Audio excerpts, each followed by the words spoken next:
Picture this. You're in the grocery store checkout line. You're trying to act normal while the card reader spins and spins, and you're mentally doing math like, okay, if I move $20 from savings, it won't overdraft. And then, because life has jokes, your neighbor walks in. New sneakers, new phone, new SUV outside with that temporary paper plate. And in your head, you go, cool, so everyone is thriving except me. But here's the thing. Most of what you see is not wealth. It's a performance, a curated facade. And today, we're going to break the spell. Because once you see the math behind the fake rich illusion, you stop competing with it. But here's what they aren't telling you. A lot of rich-looking people are one bad week away from panic. Not because they're dumb, not because they're evil, because the system is designed to make looking rich feel normal, even when it's financially deadly. Let's talk about the math of the mirage. You see the $400,000 house and think, they made it. But you don't see the monthly reality. You don't see the constant pressure. Most money problems aren't caused by a lack of hustle. They're caused by fixed bills that don't care how your month is going. A big house payment is like putting your life on hard mode. Experts often recommend keeping the mortgage around 28% of gross income, and many suggest even less when you look at take-home pay.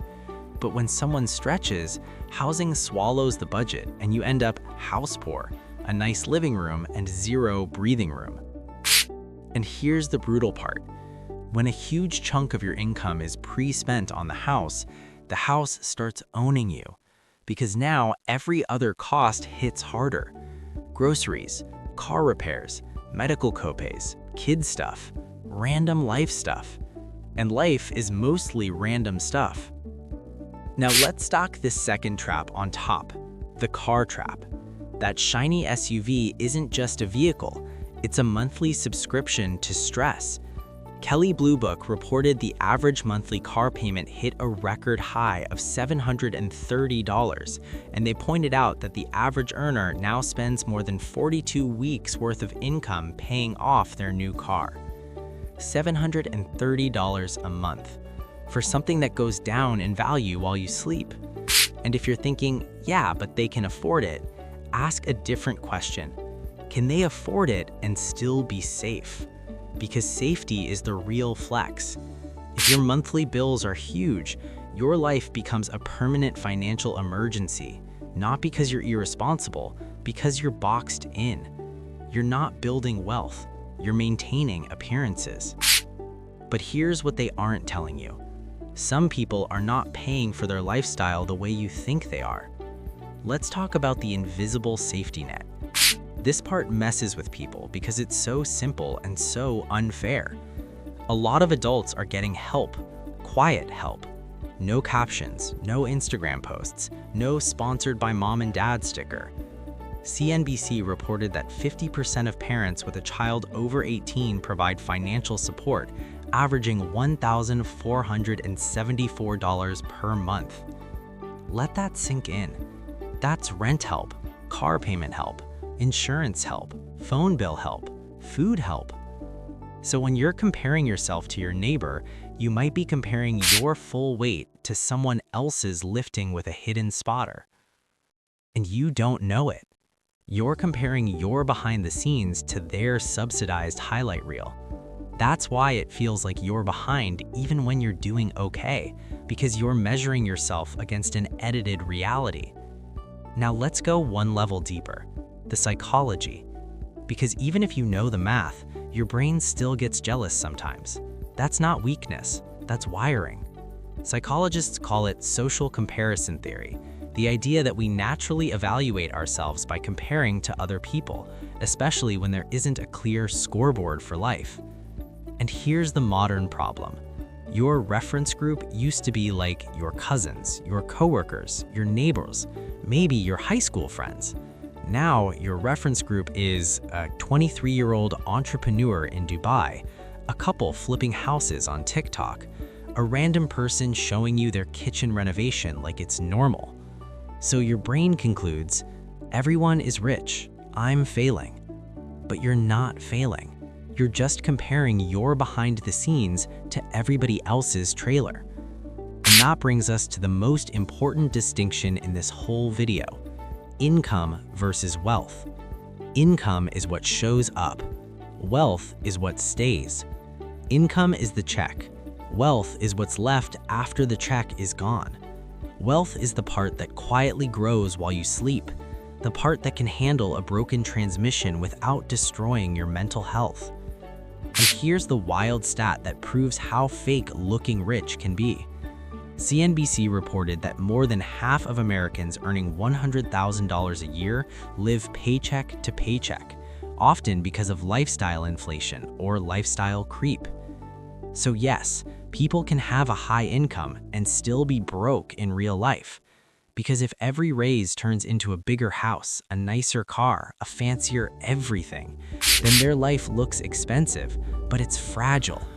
And fragility is the opposite of wealth. But here's what they aren't telling you. A lot of people you envy are not building a life, they're building a payment structure.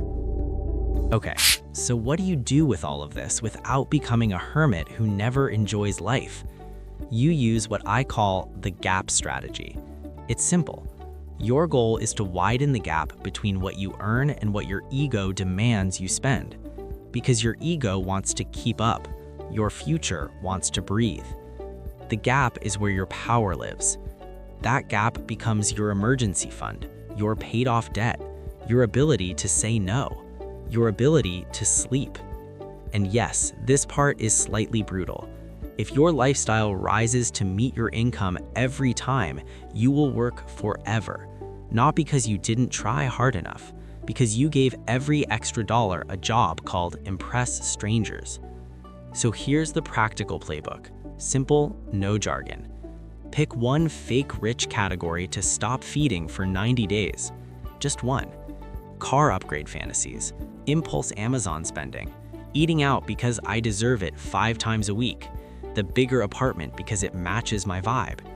Then you redirect that money into something that creates durability. Paying off a credit card, building a $1,000 starter emergency fund, catching up on one bill, creating even a tiny buffer so you're not living on the edge. And I need you to hear this. Those are invisible wins. No one claps when you pay off a credit card. No one posts just became debt-free unless they're selling a course. But invisible wins are the ones that change your life because they reduce the daily anxiety tax. They buy you peace. They buy you options, and options are wealth. Let's do a pattern interruption right here. Ready? If you want to feel rich fast, don't buy stuff, buy space. Space between you and disaster. Space between you and that toxic job. Space between you and the next emergency. Space between you and the feeling that you're one email away from life falling apart. That's the kind of rich nobody can fake. And now the emotional close, because this is the part people forget. Real wealth is quiet. It's not loud. It's not shiny. It doesn't pull up with a revving engine. Real wealth looks like waking up without financial anxiety, going to the grocery store without checking your bank app like it's a horror movie, being able to quit a toxic job because you have a cushion, handling life's surprises without them turning into a crisis. That's it. That's the whole game. So the next time you see the neighbor with the new SUV and your brain starts spiraling, just remember, you're not seeing their bank account. You're seeing their purchases. You're not seeing their debt. You're seeing their delivery. You're not seeing the family subsidy. You're seeing the highlight reel. Stop competing with a mirage. Compete with one thing only, your own peace. And if you want a simple question to keep you grounded this week, use this. Will this purchase make me look rich or become rich? Because one is loud and one is free. Stop chasing loud. Build quiet. Stop competing with a mirage.